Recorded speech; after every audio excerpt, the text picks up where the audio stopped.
Alright. Hey, how y'all doing out there, man? Listen, man. This is the minister, man. Guess what? I'm sitting here with my boy, Taylor Made Macrenzie. Yeah, man, you know. And we gonna ask him a few questions today, man, or tonight, whatever, this evening. What we in tonight? That new day. The new day, yeah.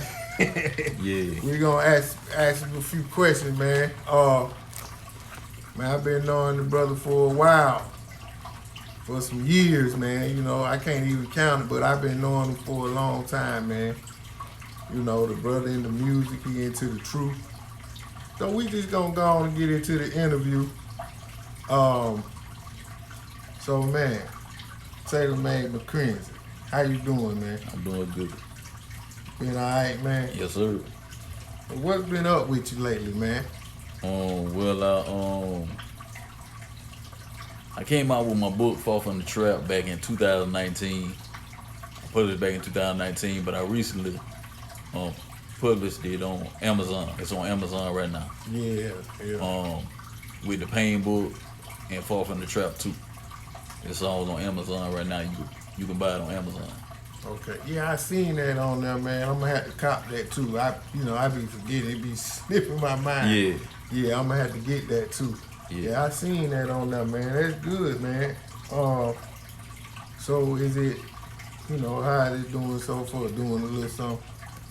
I'm getting a few hits. I'm getting a okay. few hits. A lot of people that read it say, man, I really like it. You know what I'm saying? That's a good thing. You know what I'm saying? People come across something like inspirational that can give you some truth and some real life situations to make you think in a positive way or do things in a positive way, just move correctly in life.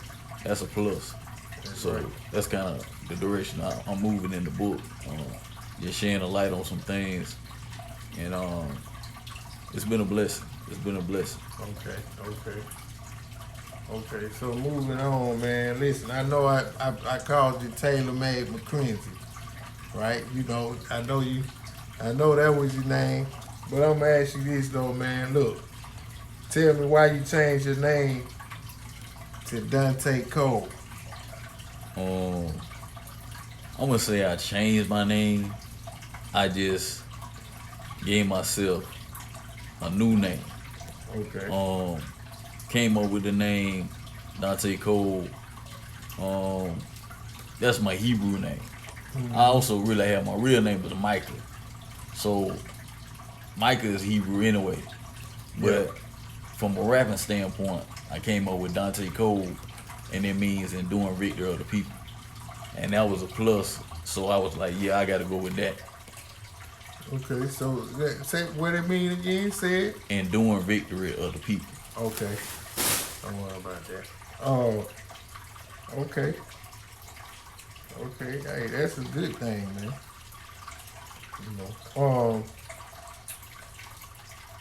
So I don't want to just run through these questions, but this one right here said I heard in a few of your songs, man, you've been celibate. So how long have you been celibate, man? So I've been celibate for 16 years. 16 years? 16 years. So when I first mentioned I was celibate, it was on the song Addiction Free. That's when I mentioned I was 12 years celibate. And that's when I started saying almost every year came around, I said I was 13, 14, 15, and got up to 16. So I've been celibate since 2007. 2007. March of 2007. Okay. So you looking for that one or what? Yeah, I gotta. That would be a plus. That would be a plus to have that one. It's kind of like having that zero at the end of your name, like when you in the fighting game. Yeah. You know what I'm saying? You always looking for that next one. Yeah. Or looking for that one. Looking for that one. And you know what I'm saying? So, I can't complain right now. You know what I'm saying? I like being single, but I would like to have somebody in my life. Yeah. That could be beneficial. That's in the truth. As well. Yeah. So we can grow together. But if not, I'm happy with what God has given me. But I believe He got somebody for me. Oh yeah. Oh yeah. You know, continue to seek Him, man. You know, you gotta seek for it. I already know it. I already know you ain't gonna just get anything, anybody though. I already know that. You know what I'm saying? I've been knowing you for a minute now. So Yeah. I know you ain't trying to just get anything that gonna cock these legs open. I already know. You know what I'm saying? So, you know, one thing, man, hey, this right here is real interesting right here, though, man.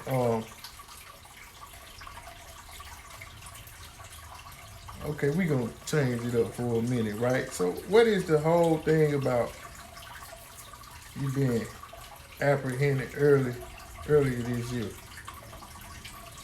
Well, the whole thing was I was making posts. I was trying to get the police sued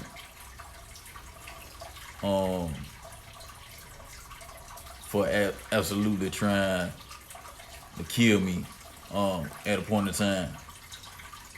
So I was trying to get them sued. So I was reaching out to different people. I was emailing different people, just notifying, making phone calls.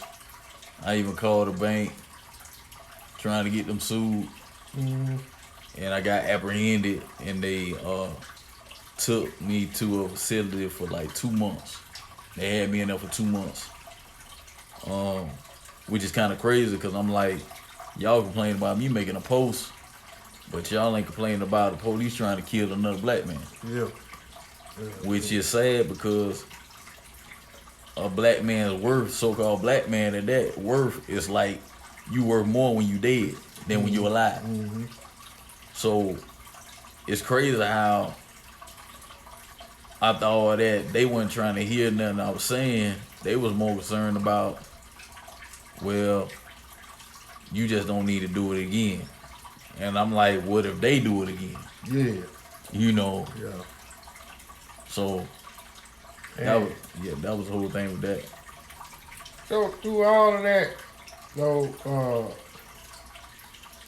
the police tried to kill you back in 2011. Yep. And then tried it again in 2021. What police department was it? The Fayetteville GA Police Department. So I still stay in Fayetteville. Yeah. So it's crazy how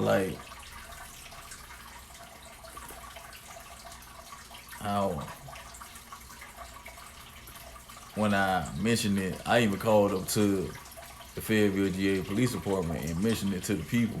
Mm-hmm. And people telling me I need to call Georgia Bar. I even called the so-called black lawyer that's taking out, they do all the black cases. Mm-hmm. But black killer, I can't think of his name. I think he out of Tallahassee. But I can't even think of his name. Ben Crump. Okay. Yeah. Okay. So I even reached out to him, and they said they couldn't take the case. I even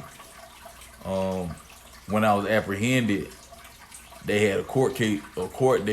They had me go to court when I was in there, and they were saying that well, we want you to keep on taking the medication. So after all this, me being apprehended, they was still trying to get me put on medication, which happened after I got when they tried to kill me back in 2011. Back in 2012, they basically put me on medication because of that. And I've been on medication ever since. So they tried to do something to you. Yeah. But then They were trying to say something was wrong with you. Exactly. Oh, So man, that's crazy.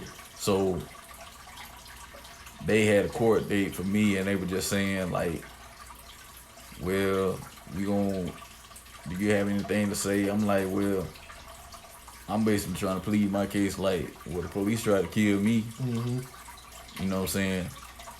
They took a poisonous snake and bit both of my hands back in 2011. And then in 2021, they did it again. They took a snake and they bit one of my fingers. I don't know if the snake was alive or whatever, but it was another police officer standing there watching. He didn't say nothing. Mm. And they all white, so-called white at them.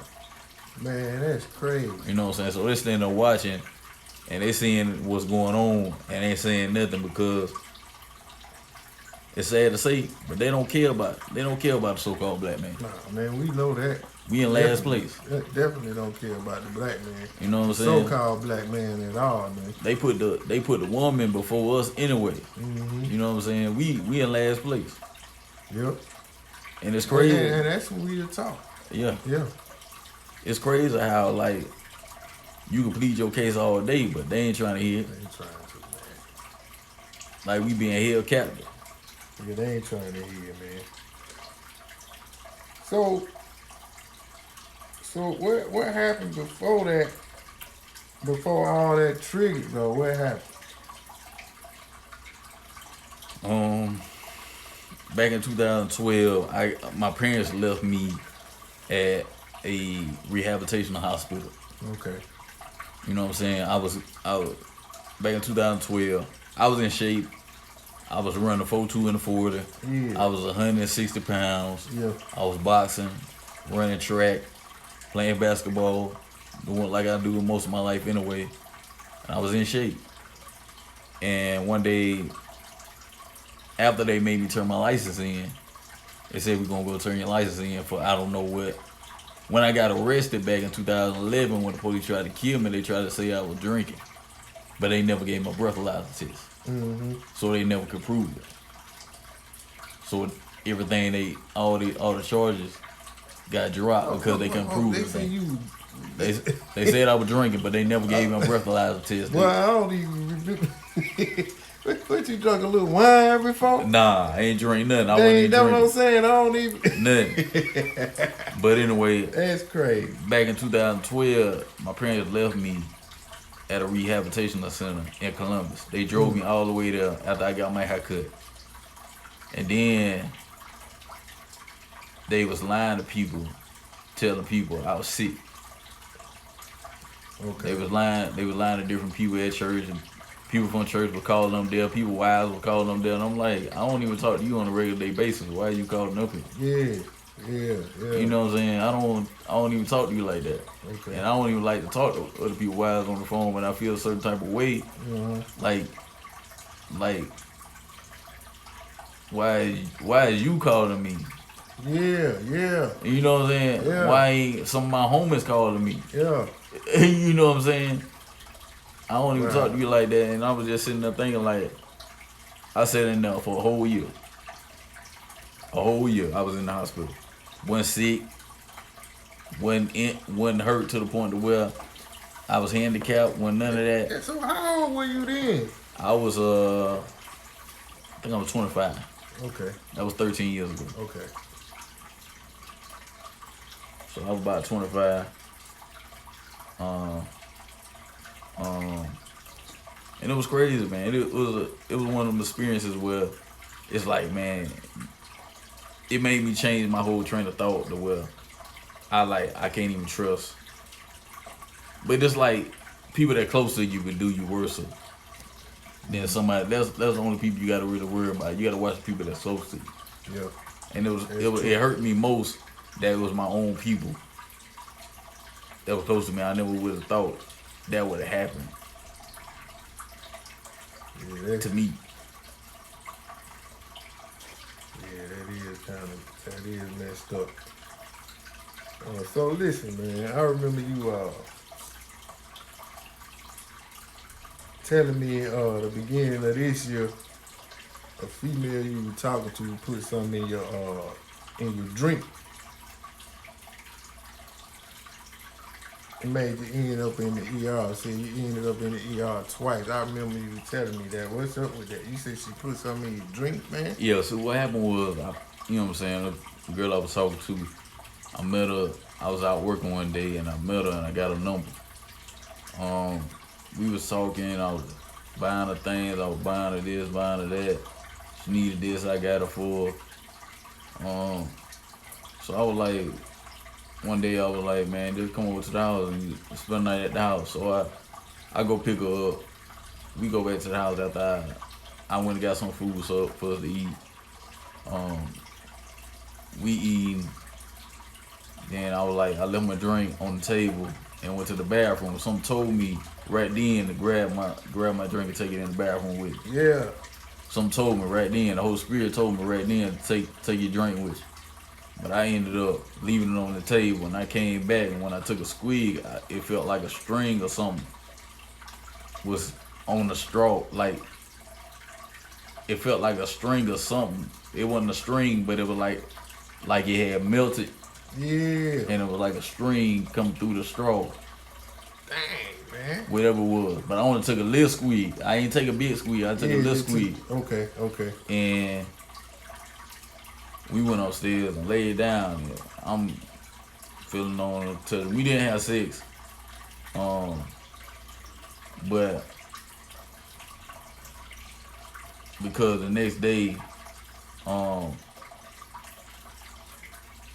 she was like, we woke up. She was like, well, you take me home. I guess because she was like, I ain't do nothing. So, and I was aroused then, but I was like, that's normal because I ain't did nothing. Yeah. And you know what I'm saying? Finally, that was like the first time me really touching a female in a minute. Okay. in 16 years. That was last year when that happened. Yeah. You know what I'm saying? So I was aroused then, and then I dropped her off, and then I was like, why am I hurting so bad? And I was still hard. I was hard for about a good 3-4 hours. And I was like, man, it's hurting. I was sitting there thinking about going to the emergency room, but I was like, man, I ain't going to the emergency room. So I originally ended up going to the emergency room. They had to shoot me up for it to go down. Damn, man. So what did she put in your drink? Do you know? I think. Can they tell you what it? I don't know. They ain't never say nothing. I ain't never get no information. But not just that. I don't think that just was it.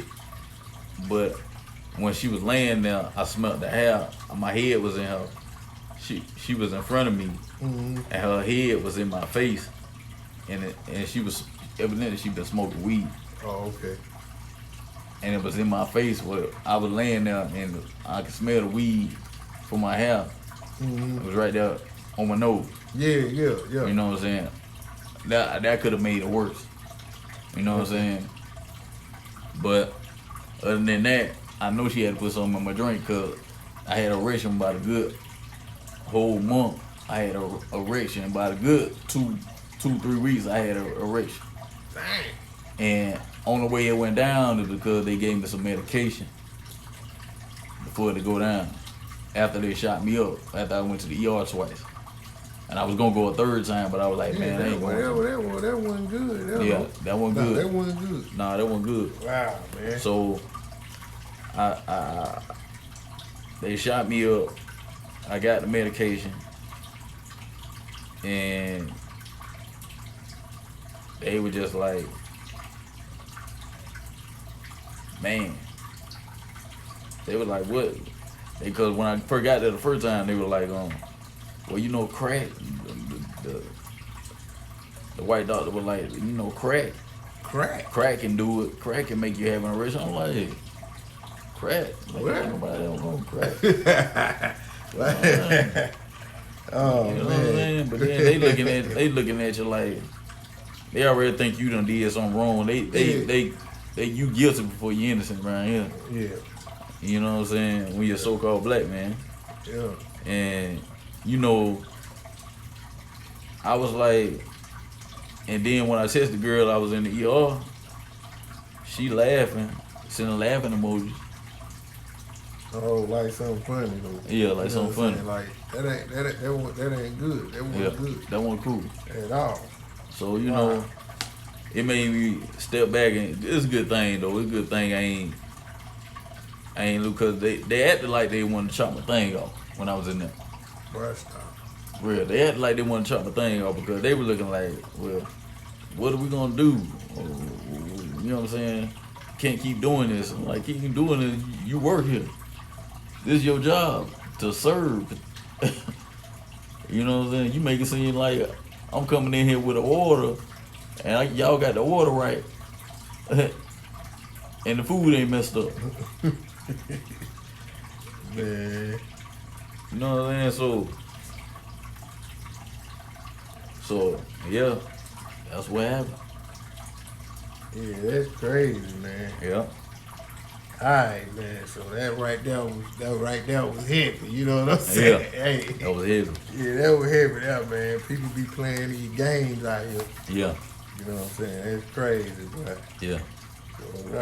hey, I know you probably like looking at going out and have a drink with a female different now. Oh yeah. Yeah. It's totally different now. Yeah, So it made me look at it like, man, I can't even, because one of my homeboys I used to work with, he told me about these females out here, like in Georgia. Mm-hmm. He was like, man, you gotta watch out for these females. Cause these females, he said, one of my girlfriend, her sister boyfriend was with her, and she was sleeping around. Her sister was sleeping around so much she caught AIDS. Yeah. And she gave it to her boyfriend. He ended up dying. She ended up dying. All the niggas ended up dying. You know what I'm saying? It dropped like dummies on them. Like dummies. Man. Wow. So he was like, man, you gotta watch out for these females out here, cause man, he was like, man, my baby mama took me down through there, man. She tried to get money up on me and all that there. And then I realized like I came across a lot of females out here that was all about the money. Mm-hmm. You know what I'm saying? I hate to say it, but they say it's 20-1 in Atlanta, but I don't think so. I don't see it. I don't see 20-1. You know what I'm saying? I see more. It's like what's the 20-1? I see more dudes than I do more gay dudes at that. Yeah, it's the women too. They you know, cause I've been in Georgia all my life, grew up in Atlanta though. Mm-hmm. At some point, Atlanta wasn't, you know, it wasn't the gay capital, right? Mm-hmm. I'm gonna tell you around the time that happened, I don't want to get off the subject, but around that happened is right after their first freak night, you start seeing more and more gay people coming out here. Right after that freak night, it was a lot of people started coming. It ain't always like they was here, but not like now. Mm-hmm. You see what I'm saying? So it was after the freak night, they had like, I think they had like 3 or 4 of them, and shoot, man, after that you start seeing that more and more. You know what I'm saying? So it was like, cause you know they say San Fran was the gay capital at one. Exactly. Right? So now Atlanta became the gay capital. People start moving here. It's a lot of people here that's not even from here. It's rare that you talk to somebody from Atlanta now. Exactly. You know what I'm saying? So it's you know, that's crazy, man, but 20-1, half of these brothers gay, and half of these girls out here, they want each other.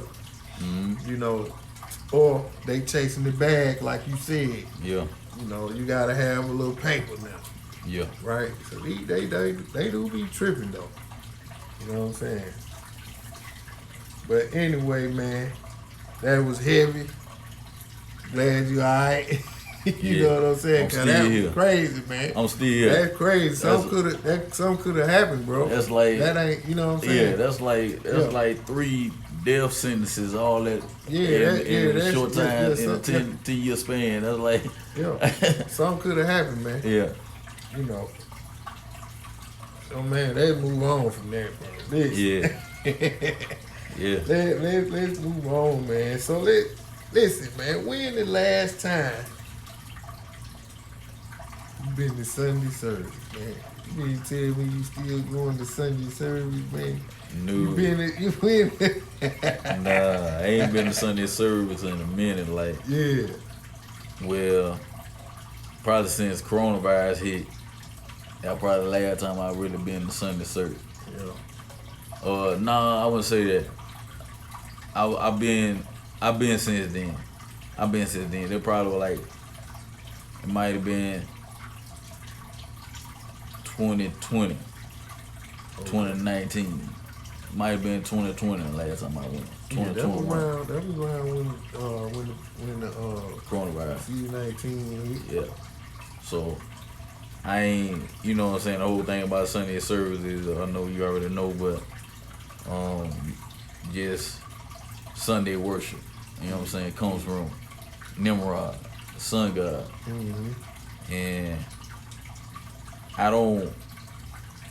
why would I go to the church where I don't learn nothing? Yeah, man. It really don't make no sense. If they ain't teach you nothing that you need to know, important information that you can do to build you and other people, why are you going? And why would you give your money to them just to say you paying your tithes, or just to say you're a member? Yeah. And people think they go to church on Sunday, every Sunday.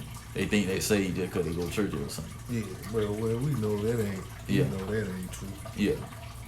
You know what I'm saying? Your relationship ain't. We going through too much hell to be saved. Yeah. You see what I'm saying? Yeah. Shoot. And then you ain't got to go to church to have no relationship with God. Yeah. You know what I'm saying? Mm-hmm. Because if you spent all your time going to school and never open your book when you went home, you ain't gonna pass the test. You ain't gonna pass the test. No matter how much you pay attention in school and you don't do your homework at home, soon you leave school, you gonna be in trouble. You know what I'm saying? So people make it a big deal. Well, you need to find a church home. You need to get your woman in the church. Yeah, but I'm trying to figure out. Now, people tell you need to get your woman in the church. Mm-hmm. I mean, some of them women in the church, they still going to the club on Saturday. Exactly. You know what I'm saying? Exactly. So how can they still going to the club, they half dressed, showing their body. So what, I mean, come on, man. I mean, what's the difference in we need a woman in the truth, not a woman in the church. Yeah. You see what I'm saying? Because them women in the church, most men too, doing the same thing that people doing on the street. Exactly. See what I'm saying? So, I mean, come on, man. But I already know what time it is with you, man. I know you ain't going to just follow anything because a woman said, well, I go to church every Sunday. See, that's the problem. You go to church every Sunday. You know what I'm saying? You got to come out of that church because the pastors ain't teaching nothing, man. Ain't teaching nothing. Man, listen, this girl, I told this lady about Christmas or something. You know, Monica lost her sister about a week ago. Mm-hmm. So I was out there telling the people to repent. You know what I get. You know what I'm saying? And I told this lady about Christmas and what it represents. You know, she ain't know that. She didn't know. So, I mean, I ain't had no, she just didn't know. Mm-hmm. You know, so it's one thing if you don't know, but it's another if you know it and you still do it. Mm-hmm. And she didn't know. So I told her that was something new to her, but I had to let her know. You in the midst of idolatry. You know what I'm saying? But just because she in the church, man, that don't mean nothing. Mm-hmm. Yeah, so let's move on from that, man, because I don't want to get too deep. You know what I'm saying? This is about you, not me. You know what I'm saying? But the last and final question, man. You know what I'm saying? Do you believe you can be saved in the name of Jesus? Yeah, that's one of them questions. Yeah. That's like You know what I'm saying? Everybody say plead the blood, plead the blood, plead the blood. Mm-hmm. But